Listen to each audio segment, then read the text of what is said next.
Hello guys, இன்னைக்கு நம்ம பார்க்க போறது the cell organelle mitochondria. Okay, so mitochondria, it is a powerhouse of the cell. Okay, so powerhouse என்னன்னா எப்படி நம்மளுக்கு டிரான்ஸ்ஃபார்மர்ல இருந்து பவர் ஹவுஸ்ல இருந்து ஒரு கரண்ட் வருதோ அதே மாதிரி நம்மளுக்கு எனர்ஜி ப்ரொடியூஸ் பண்றது ஒரே ஒரு செல் ஆர்கனல் வந்து மைட்டோகாண்ட்ரியா. அதாவது எனர்ஜி வந்து ப்ரொடியூஸ் பண்ணும். அதனால தான் இதை பவர் ஹவுஸ் ஆஃப் தி செல் அப்படின்ட்டு சொல்றாங்க. ஓகே, ஸோ இந்த மைட்டோகாண்ட்ரியா வந்து பார்த்தீங்கன்னா தெரியும், it is present in the cytoplasm. எல்லா ஆர்கான்லையும் எல்லா ஆர்கானல்ஸ் செல்லில் வந்து சைட்டோபிளாசமில் தான் மிதந்துட்டு இருக்கோம். ஓகே, அண்ட் இது ஷேப் பார்த்தீங்கன்னா தெரியும், it is a sausage shaped, sauce shaped மாதிரி இருக்கு. Okay, it consist of outer layer and inner layer. So 2 layer இருக்கு மைட்டோகாண்ட்ரியாவில். இது வந்து outer layer, outer membrane or outer layer, outer membrane. And இது வந்து inner membrane, outer membrane, inner membrane. First outer membrane பத்தி பார்க்கலாம். Outer membrane, it is the outer covering of the mitochondria. எப்படி செல் மெம்பரேனுக்கு சிமிலரா இருக்கும், எப்படி நம்மளுக்கு செல் மெம்பரேனுக்கு ஒரு அவுட்டர் லேயர் இருக்கோ அதே மாதிரி அவுட்டர் மெம்பரேன் இருக்கோ அதே மாதிரி இந்த மைட்டோகாண்ட்ரியாஸ்க்கும் அவுட்டர் மெம்பரேன் வந்து இருக்கு. Okay, and coming to inner membrane, இந்த இன்னர் மெம்பரேன் வந்து ஃபோல்ட் ஆயிருக்கு பாருங்க, அது வந்து ஸ்ட்ரெயிட்டா இல்லை ஃபோல்ட் ஆயிருக்கு. இந்த ஃபோல்ட் ஆயிட்டு ஷெல்ஃப் மாதிரி இதுவாயிருக்கு, ஷெல்ஃப் மாதிரி இருக்கு. So folded shelf like structure, அந்த ஸ்ட்ரக்சர் பேர் வந்து கிறிஸ்டேன்னு சொல்லுவாங்க. ஓகே, ஸோ இந்த ஸ்ட்ரக்சர் பேர், இந்த ஸ்ட்ரக்சர் பேர் வந்து கிறிஸ்டே.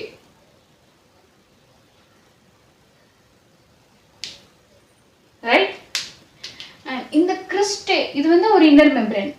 ஓகே, இந்த இன்னர் மெம்பரேன்ல இன்னர் போர்ஷன் இருக்கு. ஸோ இதுதான் இன்னர் போர்ஷன்ஸ், இதுக்குள்ள இருக்கிற போர்ஷன். இந்த இன்னர் போர்ஷன்ஸ் வந்து சில மேட்ரிக்ஸ் கவர் ஆயிருக்கும், மேட்ரிக்ஸ். ஓகே, ஸோ இந்த மெம்பரேன், இந்த இன்னர் லேயர்ல இருக்கிற இன்னர் போர்ஷன் வந்து அது பேர் வந்து மேட்ரிக்ஸ். இந்த மேட்ரிக்ஸ் வந்து சில டிசால்வ்டு சப்ஸ்டன்ஸ், டிசால்வ்டு சப்ஸ்டன்ஸ். இந்த மேட்ரிக்ஸ்ல டிசால்வ்டு சப்ஸ்டன்ஸ் எதுக்கு வருதுன்னா, கிரெப்ஸ் சைக்கிள் ஒரு ப்ராசஸ் தெரியும், கிரெப்ஸ் சைக்கிள். அந்த கிரெப்ஸ் சைக்கிளுக்கு சில காம்பனன்ட்ஸ் வந்து தேவை, ஒரு எனர்ஜி ப்ரொடியூஸ் பண்றதுக்கு ஒரு காம்பனன்ட்ஸ் தேவை. அந்த காம்பனன்ட்ஸ் எல்லாம் இந்த மேட்ரிக்ஸ்ல இருந்து தான் ப்ரொடியூஸ் பண்ணிட்டு போகுது. ஓகே, எவ்வளோ எனர்ஜி தேவையோ அவ்வளோ எனர்ஜி இந்த மைட்டோகாண்ட்ரியா ப்ரொடியூஸ் பண்ணும். அதிகமான எனர்ஜினா அதிகமான எனர்ஜி அளவுக்கு ப்ரொடியூஸ் பண்ணும். அண்ட் கம்மியான எனர்ஜி தேவை இல்லை கரெக்டான எனர்ஜி தேவைன்னா அந்த மாதிரி எனர்ஜியும் எவ்வளோ தேவையோ அவ்வளோ எனர்ஜி ப்ரொடியூஸ் பண்ணுறது தான் இந்த mitochondria. Okay, coming to next, இது வந்து டிஎன்ஏ. Right, DNA. ஓகே, இப்போ எல்லாருக்கும் ஒரு சந்தேகம் வந்திருக்கும், நியூக்ளியஸ்ல தானே டிஎன்ஏ இருக்கும், நியூக்ளியஸ்ல தானே குரோமோசோம் டிஎன்ஏ ஜீன் எல்லாம் இருக்கும் அப்படின்னு கேட்பீங்க. ஆனால் மைட்டோகாண்ட்ரியாலையும் டிஎன்ஏ இருக்கு. இந்த மைட்டோகாண்ட்ரியாவோட டிஎன்ஏ வந்து தனக்கு தானே ப்ரொடியூஸ் பண்ணிக்கும். ஓகே, பிகாஸ் ஒரு எனர்ஜி ப்ரொடியூஸ் பண்ணுறதால டிஎன்ஏவோட வேலை வந்து அது மைட்டோகாண்ட்ரியாவுக்கும் இருக்கணும். ஸோ டிஎன்ஏவோட வேலை என்னன்னா, இதில் the function of DNA in mitochondria, நம்ம எப்படி கிரெப்ஸ் சைக்கிளுக்கு சில காம்போனன்ட் வந்து மேட்ரிக்ஸ் ப்ரொடியூஸ் பண்ணுதோ, ஸோ அந்த சைக்கிள் பேர் வந்து கிரெப்ஸ் சைக்கிள். மேட்ரிக்ஸ் ப்ரொடியூஸ் பண்றதுக்கான ப்ராசஸ் இது. அண்ட் டிஎன்ஏ இது எது ப்ரொடியூஸ் பண்ணுதுன்னா, சில சப்ஸ்டன்சஸ் ப்ரொடியூஸ் பண்ணுது. அந்த சப்ஸ்டன்சஸ் எதுக்கு யூஸ் ஆகுதுன்னா, for oxidative phosphorylation. Oxidative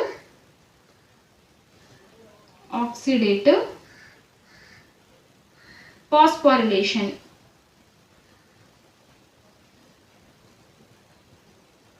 okay, oxidative phosphorylation ப்ராசஸ்ல வந்து இந்த டிஎன்ஏ சில சப்ஸ்டன்ஸை ப்ரொடியூஸ் பண்றதுக்கு இந்த டிஎன்ஏ வந்து தேவைப்படுது. Okay, and coming to here, இது வந்து கிரானியூல்ஸ். ஓகே, சில கிரானியூல்ஸ் இருக்கும், கிரானியூல்ஸ். ப்ரோட்டீன்ஸ் ப்ரொடியூஸ் பண்ண ரைபோசோம்ஸ் இருக்கும், இந்த மாதிரி சில ரைபோசோம்ஸ். ஓகே, ப்ரோட்டீன்ஸ் ப்ரொடியூஸ் பண்ண ribosomes. Right, and mitochondria it is a power house of the cell. சொன்ன மாதிரி எவ்வளோ எனர்ஜி தேவையோ அவ்வளோ எனர்ஜி ப்ரொடியூஸ் பண்ணி கொடுத்துரும். ஓகே, அண்ட் இந்த மைட்டோகாண்ட்ரியா வந்து எப்படி ஆரிஜினேட் ஆகுதுன்னா, பை இந்த ஓவம் ஜைகோட்ல ஓவம் இருக்கும், கருவில் வந்து ஓவம்ன்றது தான் முதல்ல. அந்த ஓவம்லேருந்து ஃபர்ஸ்ட் ப்ரொடியூஸ் ஆகிற ஒரு செல் ஆர்கனல் வந்து முழுசாக என்டையராக ப்ரொடியூஸ் ஆகிடும் மைட்டோகாண்ட்ரியா. அப்போவே அது வந்து மைட்டோகாண்ட்ரியா வந்து ப்ரொடியூஸ் ஆகிடும் அந்த ஓவமில். அப்போ தான் ஃபஸ்ட்டு வந்து மைட்டோகாண்ட்ரியா ப்ரொடியூஸ் ஆகும். அண்ட் இது வந்து ஃபுல் ஆஃப் மேட்டர்னல் இன்ஹெரிட்டட். இந்த டிஎன்ஏலாம் இருக்கிறதால டிஎன்ஏ அண்ட் குரோமோசோம்ஸ் எல்லாம் இதுலேயே இருக்கும், ஓனாக ப்ரொடியூஸ் பண்ணிக்கும். அந்த ஓனாக ப்ரொடியூஸ் பண்ணுறது வந்து மதர் சைடு மாதிரியே இருக்கும். Okay, mother sided inherited maternal சொல்லுவாங்க. மேட்டர்னல்னா mother sided gene, mother sided டிஎன்ஏவே இருக்கும்.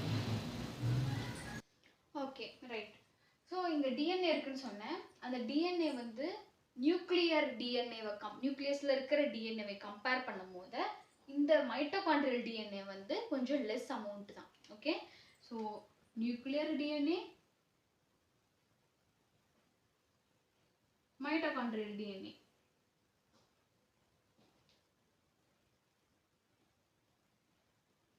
Nuclear DNA, mitochondrial DNA.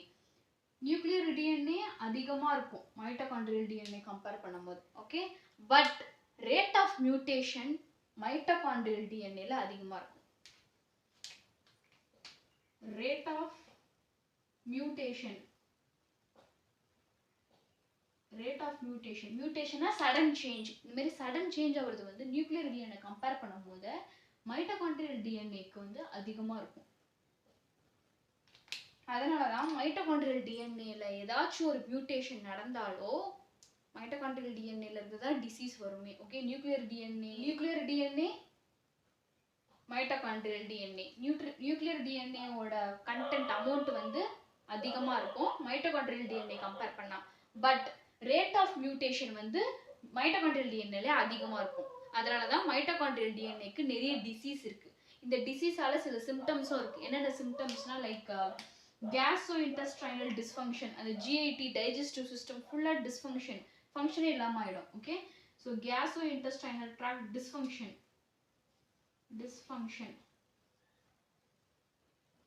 And second பார்த்தீங்கன்னா ஹியரிங் ப்ராப்ளம்.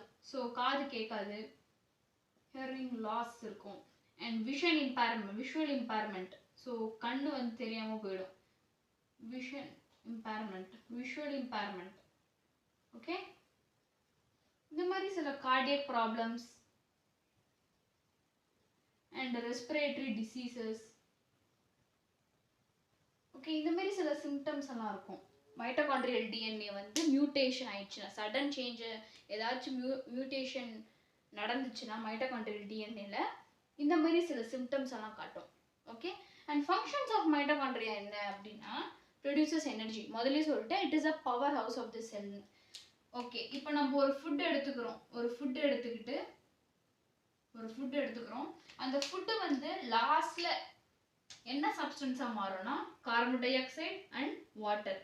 இதுவா தான் லாஸ்ட் மாறும். சில ப்ராசஸ், நிறைய ப்ராசஸ்க்கு அப்புறம் நம்ம சாப்பிடுற ஃபுட்டு வந்து கார்பன் டை ஆக்சைடு வாட்டரா தான் மாறும். கார்போஹைட்ரேட்ஸ் வந்து நம்மளுக்கு எக்ஸேல் ஆயிடும் அண்ட் வாட்டரும் வந்து எக்ஸேல் ஆயிடும் சீக்கிரம். ஸோ இந்த ப்ராசஸ் வந்து எனர்ஜி ரிலீஸ் பண்ணும், ரைட்? ஸோ ஒரு ஃபுட் எதுக்கு எடுத்துருக்கோம்? எனர்ஜி வந்து நம்ம உடம்புக்கு தேவை அப்படின்றதால தான் எடுத்துக்கிறோம்.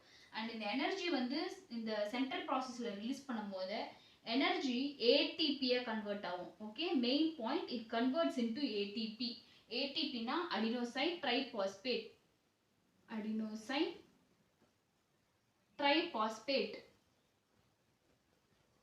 ஓகே, ஸோ ஃபஸ்ட்டு நம்ம ஃபுட்டு வந்து சாப்பிடும் போது அப்சார்ப்ஷன் ஆகுது, டைஜஷன் ஆகுது, அப்சார்ப்ஷன் ஆகுது, அசிமுலேஷன் ஆகுது, எக்ஸ்ட்ராக்ஷன் ஆகுது.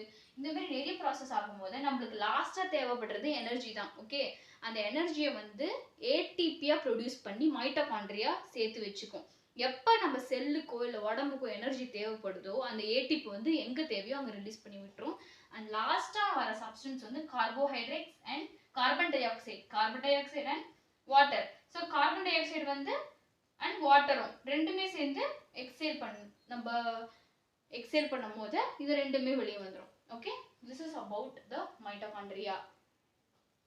And nuclear DNA, mitochondrial DNA ரெண்டுக்குமே கம்பேர் பண்ணி படிக்கணும். நியூக்ளியர் டிஎன்ஏ வந்து அமௌண்ட் அதிகமாக இருக்கும், மைட்டோகாண்ட்ரியல் டிஎன்ஏல அமௌண்ட் கம்மியாக இருக்கும்.